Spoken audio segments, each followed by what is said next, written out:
Konnichiwa, God save Ukraine. My name is Yuri Bessarab. I will be your sensei during these videos, videos on kanji learning techniques plus, where I will show you how to use different techniques, apply different techniques to learn kanji. Okay, I need to introduce some additional concepts, about which I read in the books of Kurinsky, and he is the pioneer in those things. And without these techniques, it's like I cannot imagine someone learning any foreign language without them. So let me introduce. Let's go into it. First of all, we need to start looking at our speech apparatus, or let's say organs of speech, as a music instrument. Then it will be more clear for us how it all works, because this is a unique, very unique really music instrument. And coming back to Kurinsky, first of all, he introduced such a new thing in learning languages as focusing. I'll explain to you something. It's focusing. It's some kind of a spot or a point at which all the movements of speech apparatus, especially tongue, because tongue is the moving part of the speech apparatus, they are all directed. For example, in British English, the focusing is here at this place. And that's why we sound like this: to be or not to be. That is the question, right? You understand that. So, and the children from their childhood, they acquire this focusing from adults, and it goes from generations to generations. When we change the focus, we change the whole sounding of the speech apparatus. The whole music will be different. It will be like a new music instrument. It will sound. And for example, for French, the focusing is at this place. And if we try to read the same poem of Shakespeare in French, it will be to be or not to be. This is the question. You see, it's completely different from to be or not to be, because we just moved the focus into a different position. Or in Ukrainian, for example, it's here, and if we say with Ukrainian focus and to be or not to be, it will sound like this: to be or not to be. It's like, you know, very unnatural. Sounds very unnatural. So this is one thing. In Japanese, focusing will be over here. It's in the middle of the nose. It's right where the bone stops or ends, and we have the meat of the nose. It's over here. I show you physically where it is. And if you put the glasses, it's like here, a little bit. Yeah, exactly like here. So sometimes people wear glasses there, like this. This is the place. And for Americans, those who speak with American pronunciation, they also have the focusing at this place. That's why for Americans, it will be easier to understand this concept, because they have already focusing from their own language, or their own accent of English. But there could be a problem, because the words can glue together if we don't do something else. And this else is the shape of the tongue. This is also, I learned it from Kurinsky, I shared with you. So there are several, let's say, several shapes of the tongue which are possible in learning languages. And there are a lot of them, I could say. So let's imagine that this red part, let's imagine that this is a tongue, okay? In English, the nominal position, or the beginning position for all the movements of tongue is here, and the focusing is here. So we say to be or not to be. Americans would say over there to be or not to be. They already, with American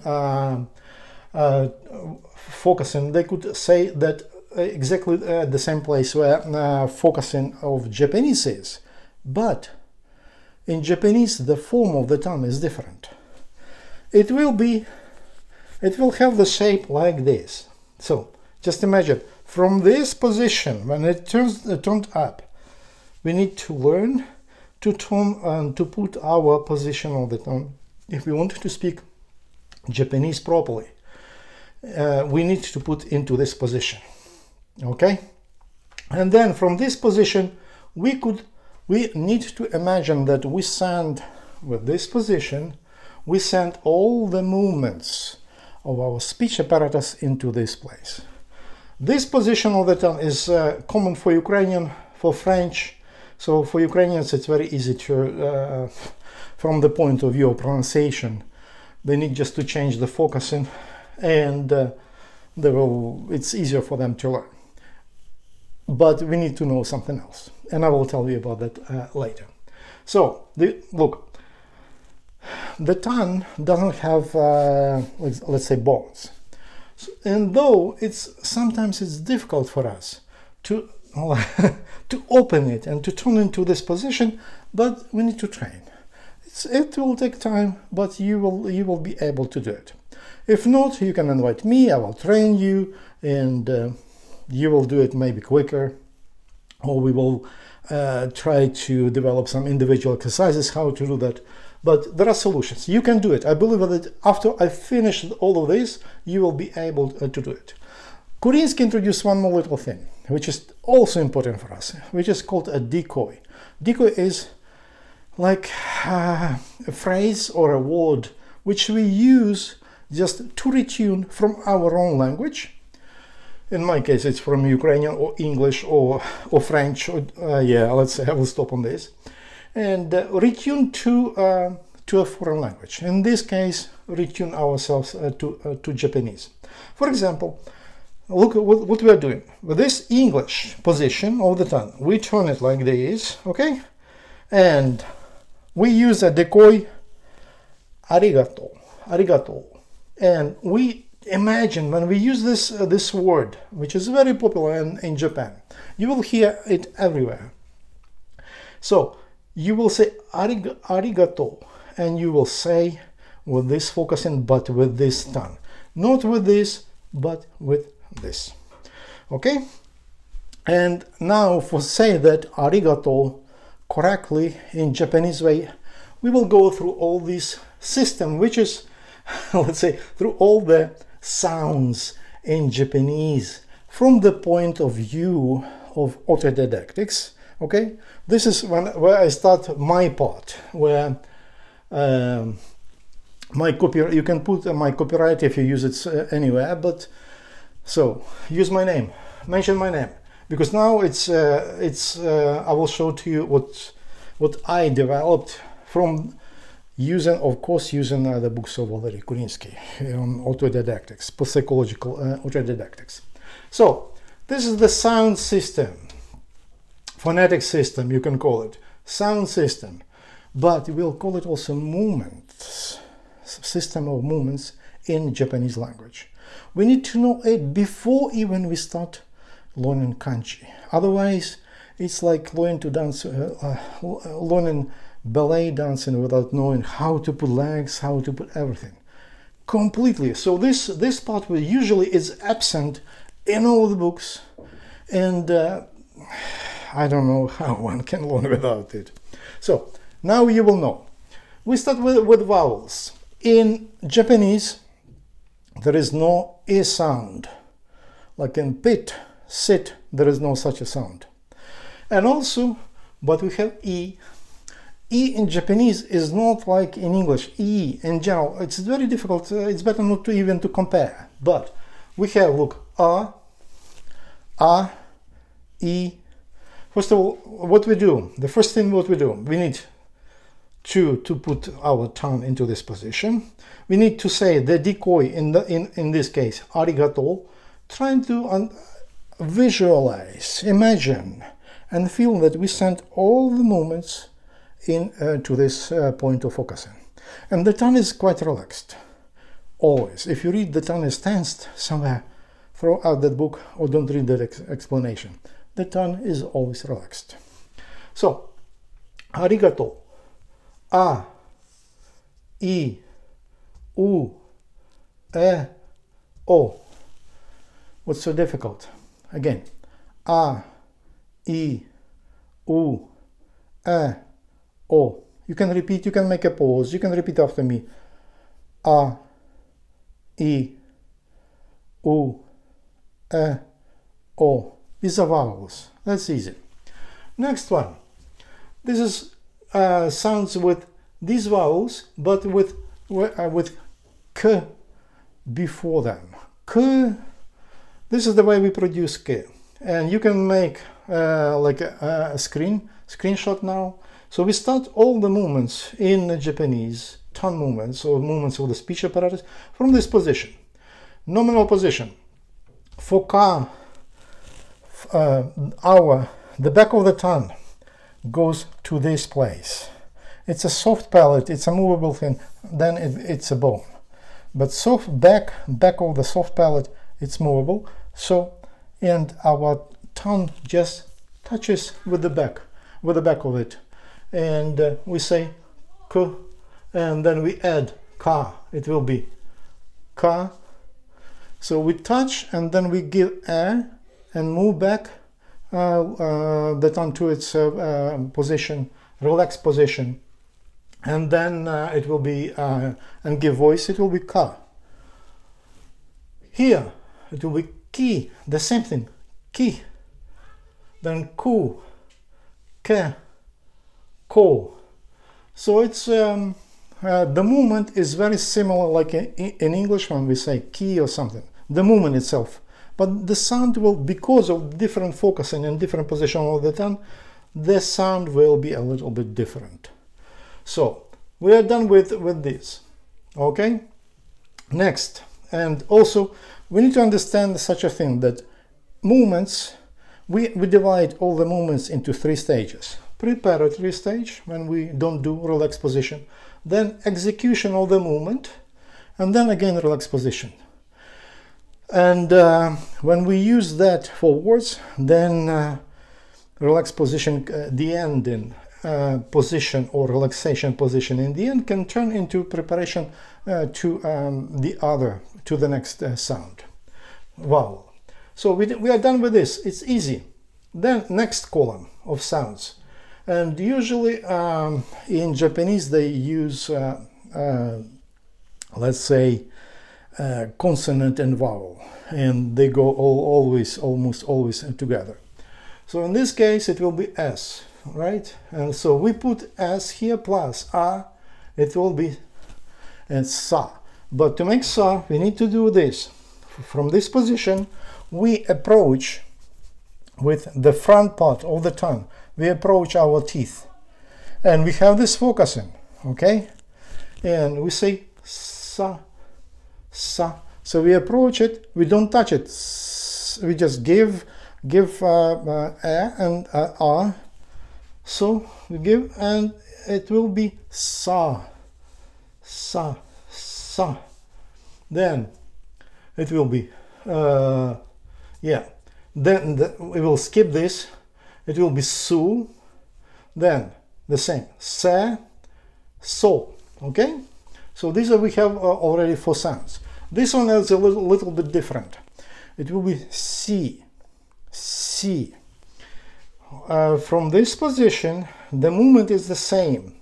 We move but a little bit up. Si, si. Not to the teeth, but a little bit above the teeth.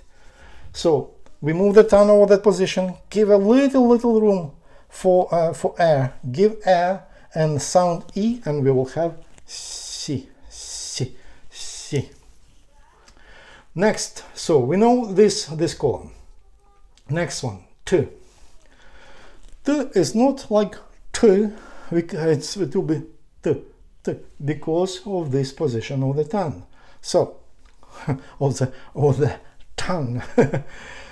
We put the tongue into this keep the tongue in this is the normal position for t. Then t. Then we touch with the front part. We touch the area above the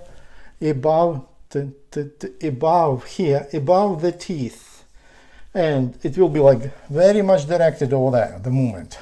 So we touch over here with the tongue, we touch here, and then we let the air go, and it will be two. Okay, so from this position, second position, this second stage, and then two, ta, two, te, to. But instead of two, we have two. To say there are two, let's say, strange sounds for this column with t. This one, which is t.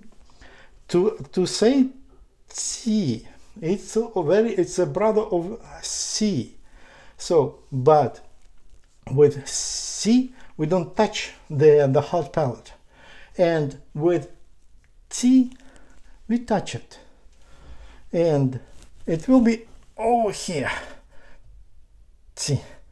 It will be this area. We touch it with our tongue, give air, and give sound e, and it will be t. By the way, if we want to have, if we add a little bit more of let's say voice, we will have yeah, we will have it correctly. I will explain. There are some other things, and which I will explain a little bit later. Next one sound. It's not t, it's not tu, it's tsu. So the same position, but this time we touch with the front part of the tongue. We touch the teeth. We touch, let the air, then pull back a little bit and give the sound to, and it will be tsu. Just teeth and a little bit above. So that's where we touch with our tip of the tongue like this. We move it there, tsu. Then we have te, which is very easy. Te, we touch from here. We touch this place with the front part of the tongue. Then we let the air go, and it will be te. And the last one, to, the same movement will be. So these two it will be different, but this ta, te, tu, they are the same. Next one, n, very nice sound. the same position, the same focusing, the same decoy, but we move, we touch with the tongue, we touch this hard palate and let the air go into nasal cavity, and we will have a sound o. So we make sound a. It will be na, ni, nu, ne, no. Easy. So it just like this. It touches. There is no need to open. It just moves a little bit up. Here we have a lot of space, but in our tongue it's a matter of millimeters, and then we make it, and let the air go there. So we're done with n. Next, m. Very easy. M. That's the movement. M.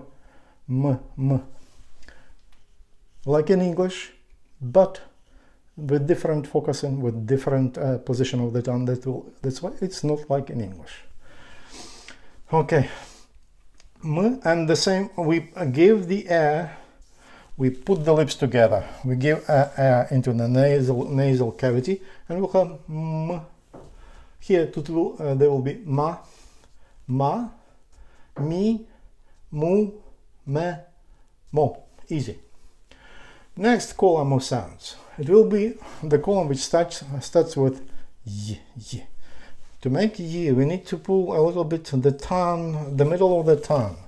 We need to pull it over here in this direction. And that's when we will have y. We don't touch it. we'll let the air go between the tongue and the palate, hard palate. And also we say here it will be ya, then you, this one will be you, it's like you in Ukrainian, you, and this one yo. The sound is very familiar to you. If you say yes, that's the but here it's not with am, only with ya, you, yo, and we need to hold this position, this shape of the tongue. Next, oh, this is the most interesting, because such sound doesn't exist in any foreign language. I don't know. I looked through many books. It doesn't exist in any language. So this is the way we do it. And to make this sound, which sound like r, r, r, we need from this position pull up and make a stroke, or yeah, make just one stroke of our tongue against this the hard palate. So it's like touching or sliding here to opa, like this. But from this position we need to that will be correct Japanese sound, because in Japanese they don't have L or R, and they have this very unique, very beautiful sound. And then we add A, and it will be Ra. So the point is just to glide with the tip of the tongue, to glide against this palate, and it will be Ra, Ra. Not the whole thing, don't go in the whole thing, just try a little bit. Ra, Ra, Ri, Ru, Ra, Ri, Ru, Ra, Ru. What's so difficult? And it's so beautiful. Okay, next part. I missed, sorry, I skipped. H. Again, sound very close to English, I mean in the movement, because we move the back of the tongue to the soft palate, but we don't touch it. Give air, and it will be ha, he, but not who, but fu. I will explain this. Ha, ho. For us to produce this sound, which is not who, but fu, this is what we do. We just approach our lips. We approach our lips a little bit and give just a, and it will be a and sound u, and it will be fu. We don't touch them together. It's not like f, not like f. Fu. So this sound is the brother of this one, because though it is written with W in Romadzi, but it's the voiced f, and but it's not with u but with a, so it will be wa, wakari, wa. So we don't touch lips together. So here it's fu.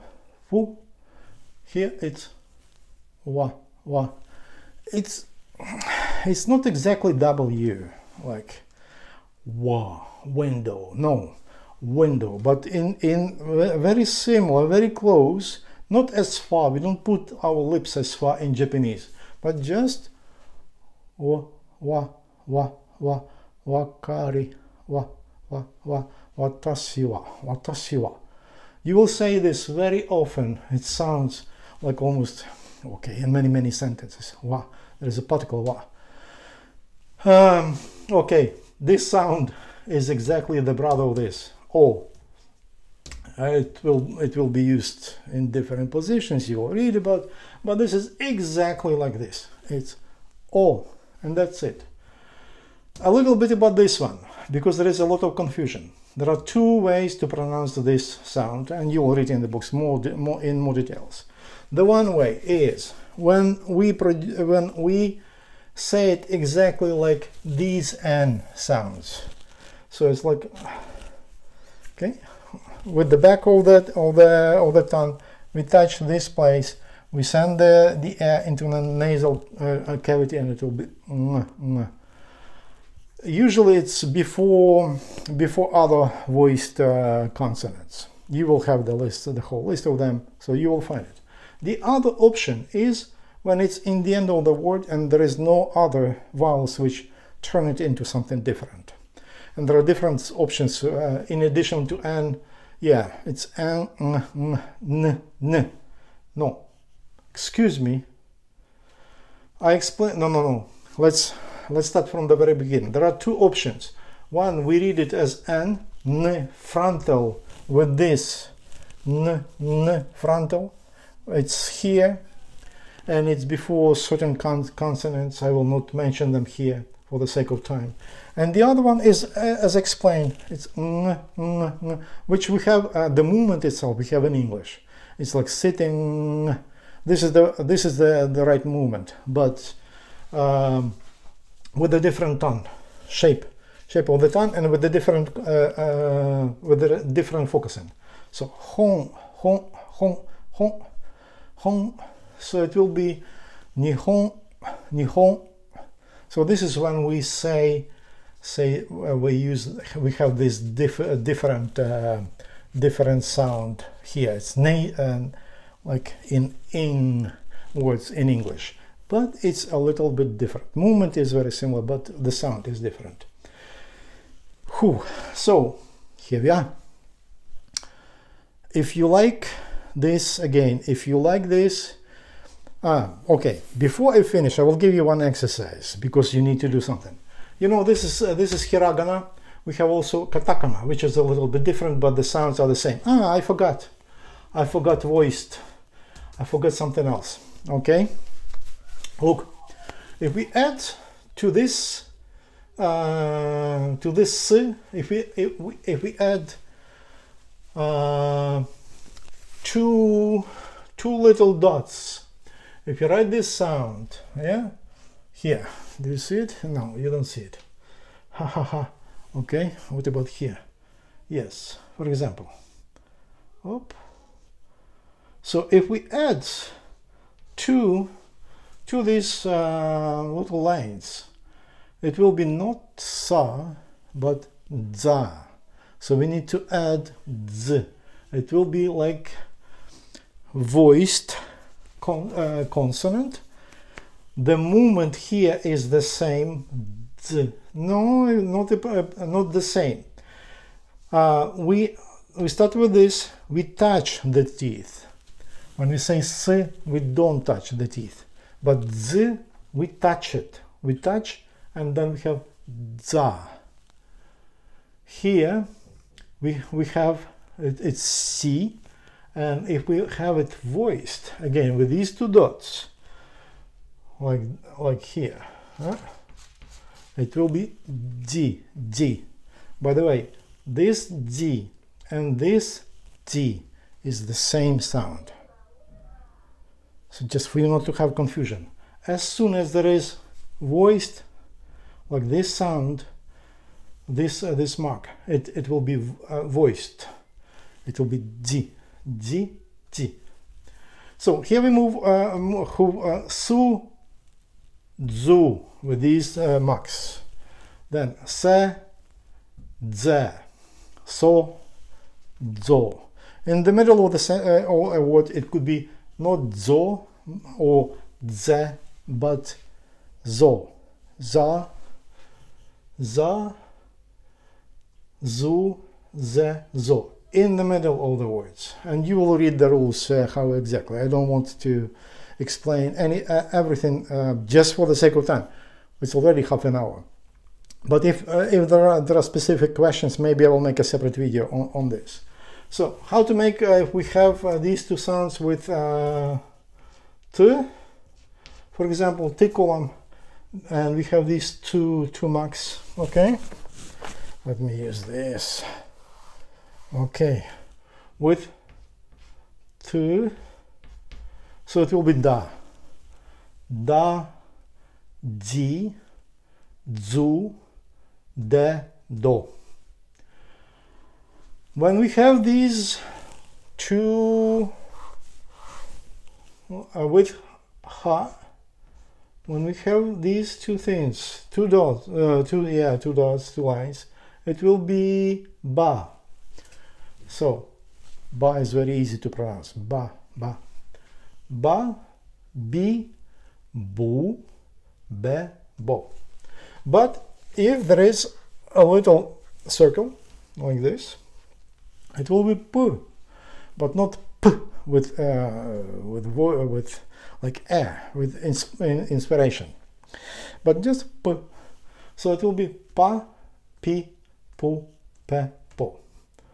Okay, we have no such signs are not used with m, then with you know, with I know. That's it. So we considered everything. Here's one exercise for you, home assignment.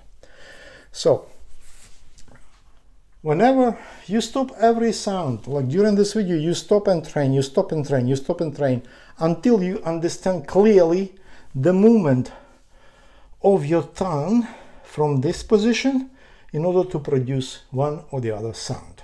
Then we have like a creative exercise for you. You say, for example, here, okay, let me let me portray for you the exercise, but I will show you. From here, for example, or you can start from here, then you go here, ki, then you can go to se, tsu, and ho, mo, you, mu. So, and you can travel like this, and please enjoy traveling like this as long as you want. And you can do the same with hiragana and katakana, and do it please many times a day. Train yourself until you feel you make right movements. You need to imagine well that, first of all, imagine before you make. You can make also this. Just imagine before you make a movement, because we will need this a little bit later, in later stages. Imagine what you do, and then relaxation, execution, relaxation. Relaxation, we start our starting position, then we do it, then relaxation again. And travel on this chart, sound chart. I wish you enjoyed very much. Okay, God save Ukraine. Bye bye.